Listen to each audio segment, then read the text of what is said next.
On that dark day, 10 years ago, the bombings of our embassies seemed merely to be the senseless violence of evil men, an organization called Al-Qaeda.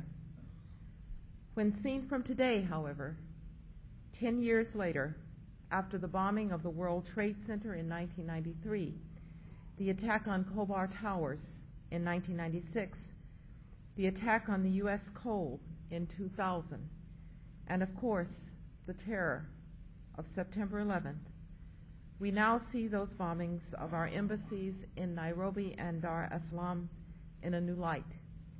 We see them as they were, as the opening of a new twilight struggle between hope and fear, peace and hatred, freedom and tyranny, a struggle that has now finally fully been joined. It is a bright Friday morning.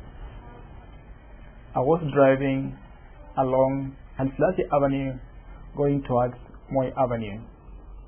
Suddenly I saw a truck which took a turn and went towards the American Embassy gate.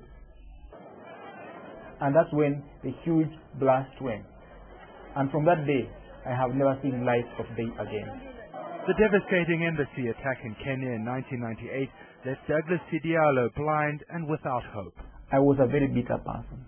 I was very angry.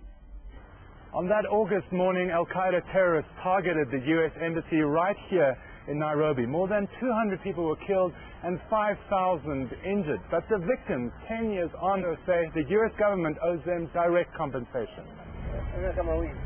There was no direct financial compensation to the victims from the American government. And this indeed has been very painful to the victims and the survivors for that matter. The U.S. Congress did allocate $40 million to rebuild Nairobi and provide humanitarian assistance to victims. But the U.S. asked why, also a victim of terrorist attacks, should it be responsible for compensating other victims? Direct compensation is not something that we do. I mean, it's not unique to the Kenya situation, it's broader than that. And I would point out that the American citizen victims who had people working in the embassy also did not receive direct compensation. A number of Kenyan victims groups tried to sue the U.S. government for direct compensation, but that case was thrown out. The Prime Minister understands that the U.S. can't be in a position of compensating all victims of terror attacks, but wishes more money could have been allocated. I know that the U.S.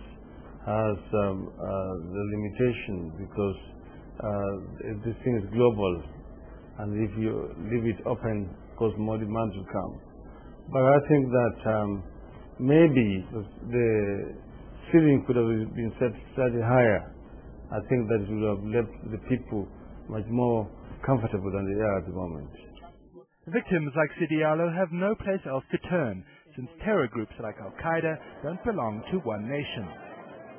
We can't expect that I, a simple victim, can go that length to compel Al-Qaeda and those behind the bombing to compensate us.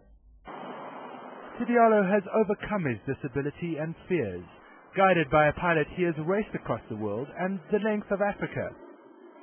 But while he's moved on with his life, it's not the case for many other Kenyan victims, for whom this anniversary of the terrorist attack is sure to be a bitter one. David Mackenzie, CNN, Nairobi.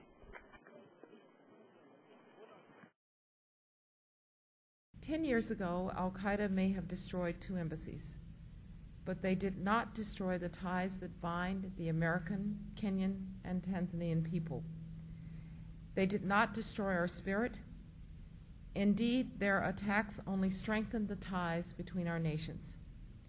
Today, we remain partners with the people of Tanzania and Kenya, and I witnessed the spirit of that partnership when I visited both Kenya and Tanzania earlier this year. Secure new embassies have now been built in Nairobi and Dar es Salaam, reflecting the enduring strength of these relationships. Bombs and bullets and terror can never and will never break our bond.